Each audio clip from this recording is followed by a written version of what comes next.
श्री राम समर्थ। जुलाई 7। बालक बनकर भगवान के समीप जाए। इस संसार में कर्म किए बिना कौन होता है, किंतु कर्म यथाविधि संपन्न नहीं होता। उसका कारण यह है कि हम कर्म क्यों कर रहे हैं इसका हमें भान नहीं होता। अधिष्ठान के बिना कर्म सिद्ध नहीं होता।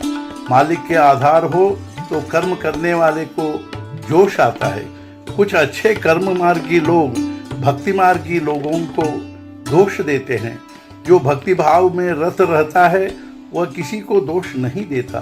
मैं कौन हूँ यह समझने के लिए ज्ञान और भक्ति दोनों की आवश्यकता होती है।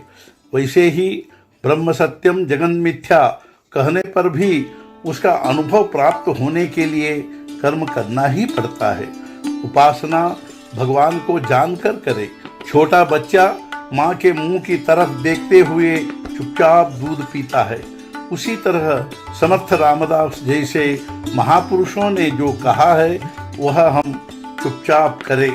आंखें मूंद कर जितना काम होगा, अंधश्रद्धा से जो होगा वह आत्मविश्वास से ज्ञान के नेत्र खुले रखकर अर्थात ज्ञान का प्रयत्न करके भी नहीं होगा।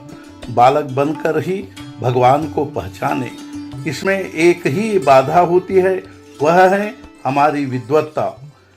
भक्त बालकों की तरह बर्ताव करते हैं, इसलिए भगवान उनसे प्यार करते हैं। कोई ऐसा कहेगा कि जब हमारा और उसका परिचय ही नहीं है तो उसकी पूजा कैसी करे, उसको पहचानने के सिवाय उसका भजन ही नहीं करूँगा। ऐसा सोचना पागलपन ही है।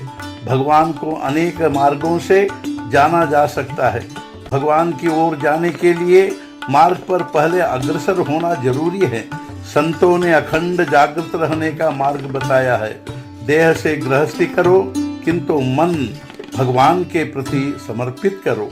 मन जब तक भगवान के प्रति स्थिर नहीं होता तब तक आप चाहे जो प्रयत्न करें उसका कोई उपयोग नहीं होगा। ध्येय यदि सत्य नहीं हो तो चित्त की स्थिरता नहीं होगी, किंतु जो ध्येय सत्य है उस पर पूर्ण श्रद्धा चाहिए। भगवान मेरे हैं ऐसा कहने के बजाय मैं भगवान का हूँ ऐसा कहे तो श्रद्धा उत्पन्न होती है। समुद्र की लहर होती है, लहर का समुद्र नहीं होता। साधना में निश्चिंतता हो तो संतोष होता है। इसलिए साधना श्रद्धा से करो। जैसी श्रद्धा वैसे फल। हम भगवान के स्मरण में निर्भर रहे। गृहस्थी में कभी धीरज न छोड़े। जिस प्रकार चींटियां की रानी को उसकी जगह से हटाए कि उसके साथ रहने वाली हजारों चींटियां उसके पीछे गायब हो जाती है, वैसे एक देह बुद्धि को हटा दे तो हमारे मन में उठने वाले हजारों संकल्प गायब हो जाएंगे। इस देह बुद्धि के परे जाने के बाद जो ज्ञान होता है उसी को आत्मज्ञान कहते हैं। ऐसा आत्मज्ञान होने पर जो पूर्ण संतोष होता है वही भगवान का यथार्थ दर्शन होता है। आज का मुख्य विचार भक्ति मार्ग यह प्रेम मार्ग है। गृहस्थी का प्रेम भगवान के लिए हो जाए तो भक्ति हो सकती है। सद्गुरुनाथ महाराज की जय। जय जय रघुवीर समर्थ।